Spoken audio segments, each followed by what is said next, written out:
Senior year. They said it would be the best year of our lives. Parties.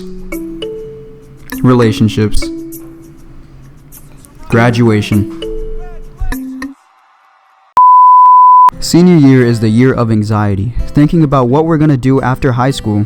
Who are we gonna be? It's not easy.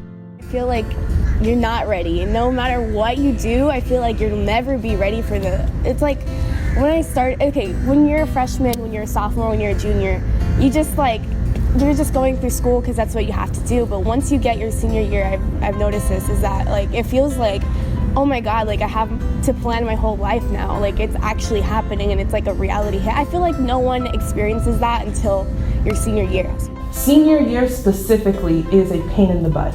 And I tell my kids in the very beginning of the year, like, y'all, this will be the hardest thing that you do. I realize that you came in and you're thinking, senior year, so easy, senior skip day, grad bash, prom, all of these beautiful events that are gonna be so much fun for me. And I don't realize it's like the worst year of high school. You have some of the hardest classes, some of the hardest teachers, and they're great teachers, but we hold you to a higher standard. You feel you have the potential to be what you want to be, do what you want to do, but you just don't know how to use it.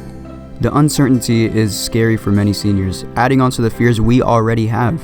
One of my biggest fears, I think this is probably a lot of people's fear, is not making it, not getting to where you want to be. Because maybe you don't know what you want to do, but you still don't want to fail, if that makes sense. I don't expect you guys to know what you want to do. I ask my kids, because we talk about college, we talk about the future, I view this class as preparation for adulthood in certain ways. And so I ask them, what is your plan in life? And some of them tell me, of course, school or some kind of vocational school, or they have a career that they want to go into. And especially for my kids who have this idea of a major that they want to go to in college. And they're like, yeah, this is going to be my career. I tell them my own story. We all just want to be happy, but we lose sight of what we are truly passionate about. From the fear of not getting the best job, making the most money, because of this pressure from our parents and society to go to college, or else you aren't going to be as successful as someone who does. It's hard for adults, and I'll tell you why.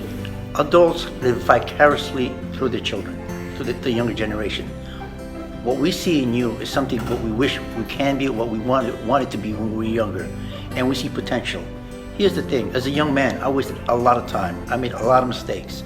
So therefore, as an adult, when I see young people making the same mistake, you try to stop it. But I understand also as a young person, your attitude is that you want your freedom. I get that part. Right? So there's a disconnect. Right? I've been in this earth a long time. I know what it's like. I know the pitfalls you're gonna go through. You're gonna suffer. You're gonna have good times. You're gonna have bad times.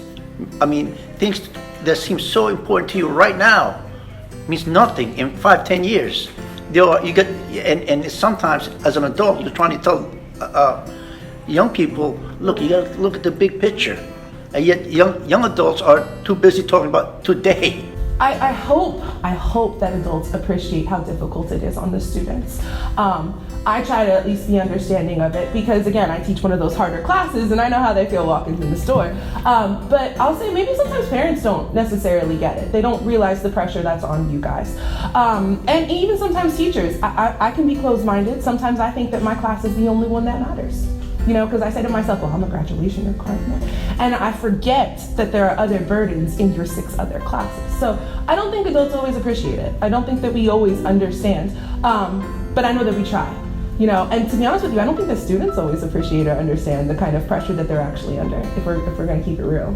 I think that you have this perception that this year is going to be so much fun. And it doesn't really process until it's way too late. The unknown can give you so much anxiety since you can't predict the future. Sometimes you start to think the worst, and that's what causes the fear we are feeling about being on our own after high school.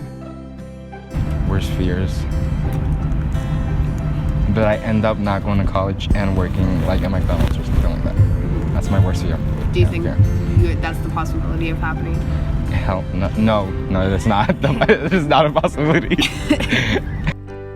We're leaving high school, going into the real world. We'll be on our own starting our own lives, but some of us don't know how to start.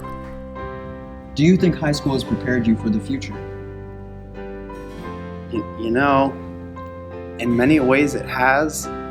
I know what to look forward to. I know that high school is just a stepping stone for future for greatness, and that it's like I'm gonna have way better days in the future than I've had in high school.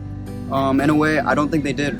And part of that reason is because school isn't about learning anymore. It's about passing and all these standardized testing and everything. And the result of that is the reason why I made this documentary, because personally, I'm terrified of the real world that we're about to go into. And I feel like a lot of people can relate to that. The future may be clouded with uncertainty, but this is not a time to lose focus and stray from our path to success. This is a time to feel empowered. Things will fall into place as life goes on, and you will eventually find true happiness by never giving up and never forget who you are. I am hardworking. I am optimistic. I am unique. I am ambitious. I am a champion. I am almighty. If you can tell someone that you actually have potential, you have the opportunity to be whatever the heck you want to be in life if you work hard, that can change someone's life. But if you've got no one telling you that you have this potential, that you have this ability to do what you want, you're just going to be what you think people think you're going to be. And that's unfortunate. Here, the problem with a lot of young people today is you guys want to get to the top, you covet certain things, you want certain things, but it's how you get there matters, right? If you're an honest person, if you have integrity, right, no matter where you are, you're going to get, people are going to be attracted to you. People are going to want to be your friends, all right? I made a simple question to my students before. You know how important you are? Ask yourself this simple question. If something went wrong with you, how many people are going to look for you? See, that's what I mean. Take the time to invest in kindness, and you will reap the benefits of that.